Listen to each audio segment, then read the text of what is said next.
राधे राधे, हरे कृष्ण।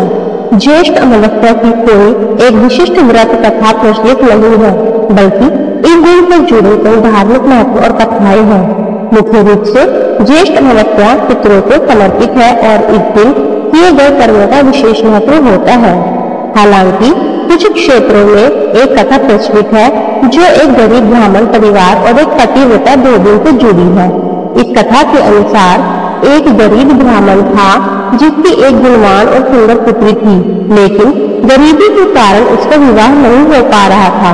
एक साधु ने ब्राह्मण दंपत्ति को एक धोबिन की सेवा करने की सलाह दी, जो कि बहुत ही संस्कार संपन्न और पतिपरायण थी। ब्राह्मणी ने अपनी बेटी को धोबिन की सेवा करने के लिए भेज दिया। कन्या सुबह उठकर चुपचाप धोबिन के घर का सारा काम कर आती थी। एक दिन धोबिन ने उसे पकड़ लिया और पूछा कि वह कौन है और ऐसा क्यों कर रही है। कन्या ने साधु की बात धोबिन को बताई। धोबिन पतिपरायण थी और उसमें तेज था। वह कन्या की मदद करने के लिए तैयार हो गई। धोबिन का पति थोड़ा अस्वस्थ था। धोबिन ने अपनी बहू को घर पर रहने को कहकर कन्या के साथ पीपल के पेड़ के पास गई। वहां धोबिन ने अपनी मांग का सिंदूर कन्या को दे दिया और उसी क्षण धोबिन के पति की मृत्यु हो गई।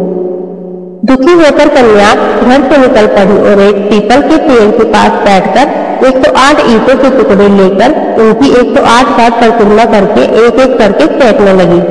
ऐसा करने से धोबिन का पति जीवित हो गया। इस प्रकार पीपल की पेड़ की परिक्रमा करने से कन्या को शुभ फल प्राप्त हुआ। यह कथा ज्येष्ठ अमावस्या के महत्व को दर्शाती है, जिसमें सेवा, पतिव्रता धर्म और पीपल के वृक्ष की पूजा का महत्व बताया गया है।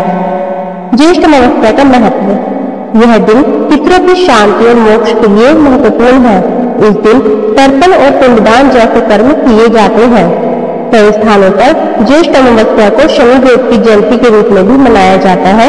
इस दिन शनिदेव की विशेष पूजा अर्चना की जाती है। इसी दिन सुहागिन महिलाएं अपने पति की लंबी आयु और सुख समृद्धि के लिए वट सावित्री का व्रत भी रखती है और बरगद के पेड़ की पूजा करती है। इस दिन स्नान, दान और अन्य धार्मिक कार्यों का विशेष महत्व है। जानते हैं ज्येष्ठ अमावस्या की व्रत विधि। प्रातः काल उठकर स्नान करें, सूर्य देव को अर्घ्य दें, बहते जल में तिल प्रवाहित करें, पितरों के लिए तर्पण और पिंडदान करें, ब्राह्मण और गरीबों को भोजन और वस्त्र दान करें। अपनी श्रद्धा के अनुसार भगवान विष्णु, शिव और शनिदेव की पूजा करें। वट सावित्री का व्रत रखने वाली महिलाएं बरगद के पेड़ की पूजा करें और कथा सुनें।